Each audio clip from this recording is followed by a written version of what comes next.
My wife sold our house while I was in a coma for 3 agonizing months. The world was a black, silent void. I was a passenger in my own body, trapped by a coma after a devastating car accident. The doctors told my wife, Sarah, that the odds were slim. They said to prepare for the worst, but I fought. I clawed my way back to consciousness, back to the light. The first face I saw was hers. Tears streamed down her cheeks, her hand clutching mine. "You're back," she whispered. "I knew you would be." In that moment, all I felt was overwhelming love.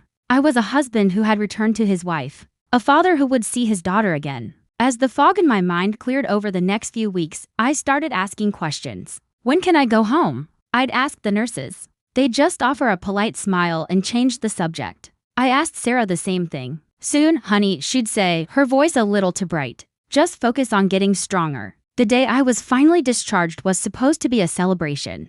But when the taxi pulled away from the hospital, Sarah didn't turn toward our neighborhood. She drove in the opposite direction, toward a part of town I didn't recognize. "Where are we going?" I asked, a knot of confusion tightening in my stomach. She finally pulled into the driveway of a small, unfamiliar apartment building. "Surprise," she said, her smile not reaching her eyes. "A fresh start for us." I was too weak to argue, my mind still piecing itself together inside. The apartment was cramped and filled with unfamiliar, cheap furniture. None of our things were there, not our wedding photos, not my favorite armchair, not my daughter Lily's colorful drawings that used to cover the fridge. "Where's all our stuff, Sarah? Where are Lily's toys?" A flicker of something I couldn't name crossed her face. "Annoyance. I had to downsize, Mark. The medical bills, they were astronomical. We couldn't afford the house anymore." My blood ran cold. The house wasn't just a building. It was the home I had inherited from my parents. Every corner held a memory. I'd proposed to Sarah in the garden. We brought Lily home from the hospital to that house. My father had built the wooden swing in the backyard with his own hands. "You sold it?" I whispered, the words feeling like shards of glass in my throat. "You sold my parents' house?" "I had no choice," she insisted. "I was alone, Mark. I had to take care of Lily. Pay for your treatment. Do you have any idea how much it all cost?" I did what I had to do to keep us afloat. Her words were a torrent of justification, but they didn't add up. We had insurance. We had savings. My parents had left me a substantial inheritance, more than enough to cover any medical emergency. When I brought this up, her face hardened.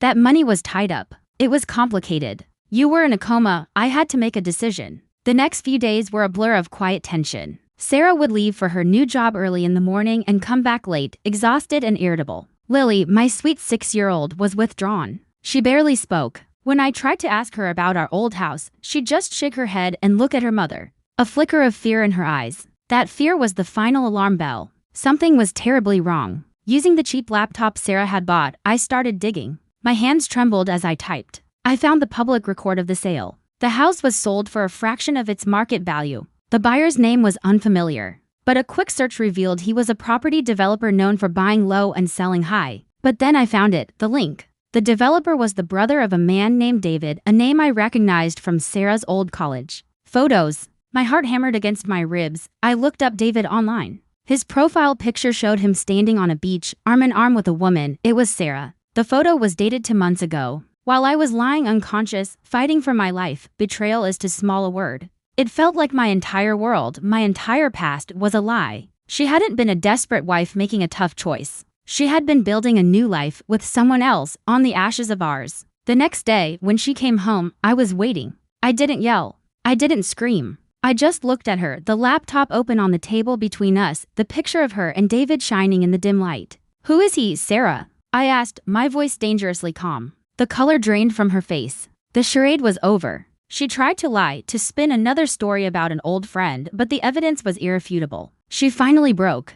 The truth came spilling out. She had reconnected with David months before my accident. She claimed she was unhappy that we'd grown apart. My coma, she admitted, was just an opportunity. A convenient way to exit her life with me and start a new one, flush with cash from selling our home. She didn't think I'd ever wake up. She sold our home, my heritage, to fund her escape. She sold our memories for a new beginning. My first thought was Lily. "Where is she?" I demanded. It turned out Lily was staying with a friend, David's sister. Sarah had been slowly erasing me from our daughter's life, too. That was the moment my grief turned to steel. I wasn't the weak, recovering patient anymore. I was a father. I called the police and a lawyer. The legal battle was brutal. Sarah's betrayal was laid bare in court, the fraudulent sale of the house, the emotional manipulation, the calculated cruelty. She tried to paint me as an unstable man, confused after his accident, but the evidence was overwhelming. Emails, text messages, bank transfers, it all told a story of greed and deception. In the end, justice, in its own way, was served. The sale of the house was deemed fraudulent due to my incapacitation and her clear conflict of interest. The contract was voided. I got my house back. I also got full custody of Lily. Sarah's new life with David crumbled under the weight of her lies. The last I heard, the developer was suing her for the money. Walking back into my house for the first time was surreal. It was empty, hollowed out, just like I had been. But it was mine. Lily ran straight to the backyard, to the swing my father had built. As I watched her, a small smile finally gracing her face, I knew we could rebuild. It wouldn't be easy. The scars of betrayal run deep. But a home is more than just walls and a roof. It's where you heal. It's where you rebuild your life, piece by piece. And for me and Lily, we were finally home. Thank you for watching. If you or someone you know is going through a difficult time, remember that there are resources available to help you navigate through it. You are not alone. Please subscribe for more stories.